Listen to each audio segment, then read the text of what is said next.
దానికి వెళ్తున్నాము. ఆల్రెడీ మేము లాస్ట్ టైం రాసియా మేడం ప్రచారానికి వచ్చింది, అందరూ గుర్తు చేసుకుంటున్నారు, అందరూ రాసియా మేడం గుర్తు చేస్తున్నారు. తన పదవిలో ఉన్న తర్వాత వచ్చిన 2 months అయినా కానీ డాడీ ఏదైతే పెండింగ్ ఉండదో ఆ బోర్వెల్ చేయించింది, అందరూ గుర్తు చేస్తున్నారు, ప్రతి ఒక్క బస్తీలో గుర్తు చేస్తున్నారు. ఇప్పుడు మేము నెక్స్ట్ అంజన్మలోకి కంటిన్యూ చేయబోతున్నాము. మేము ఈ ప్రచారం చేస్తున్నాము అనగానే అందరూ బస్తీ వాళ్ళందరూ బయట వచ్చి మాకు మంచిగా వెల్కమ్ చేస్తున్నారు. ఆల్రెడీ పెద్ద ఎత్తున మా కార్యకర్తలు మా ప్రజలు అందరూ మా ముందుగా ఉన్నారు. యాదవ్ బస్తీ ముద్రాజ్ బస్తీ నుంచి స్టార్ట్ చేసాము. ఇప్పుడు ఇంకా 2-3 బస్తీలు ఉన్నాయి, అవి స్టార్ట్ తిరుగుతాము. ఈ రోజు అయితే ఆ గతంలో లాస్యా గారికి ఎలా సపోర్ట్ చేస్తారో, దానికి ముందు సాయన గారికి ఎలా సపోర్ట్ చేస్తారో, ఇప్పుడు కూడా ప్రతి గడప మనం పాజిటివ్ రెస్పాన్స్ గా తీసుకుంటుంది.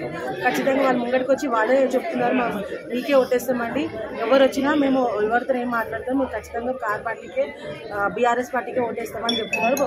రెస్పాన్సిబిలిటీ అయితే మంచిగా వస్తుంది. ఇంకొకటి ఏంటంటే ఇప్పుడు మన గవర్నమెంట్ లేదు కాబట్టి చాలా బాధపడుతున్నారు. ఏంటంటే ఇప్పుడు 6 గ్యారెంటీలు ఏదైతే ఉందో మా కంటోన్మెంట్లో ఎవరికి రాలేదు, అదొకటి మాకు మేము పాదయాత్ర చేస్తుంటే అదొకటి మాకు చెప్తున్నారు, మాకు ఏ గ్యారెంటీ రాలేదు, కరెంట్ బిల్ కానీ గ్యాస్ కానీ ఏది రాలేదు అని చెప్తున్నారు.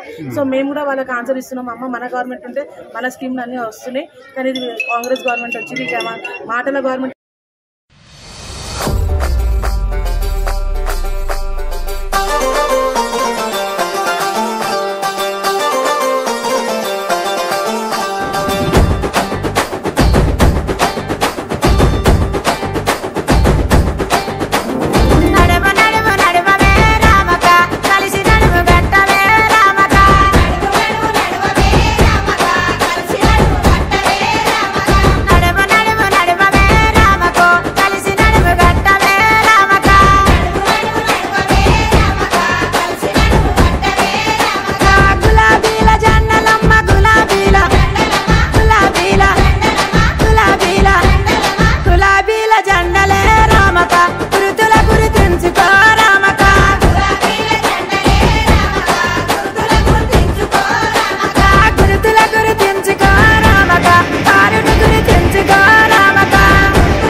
ఏకగ్రీవం చేస్తాము, సాయన ఇంటి నుండి ఎవరు వచ్చినా కానీ ఏకగ్రీవం చేస్తామని చెప్పారు.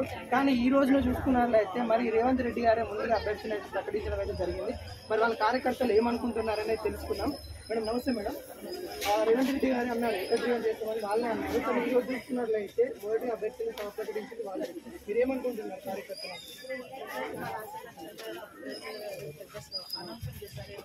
కాంగ్రెస్ పార్టీ చేస్తామంటే మేము మాట పెట్టుకున్నాము, మేము వాళ్ళ ఫ్యామిలీ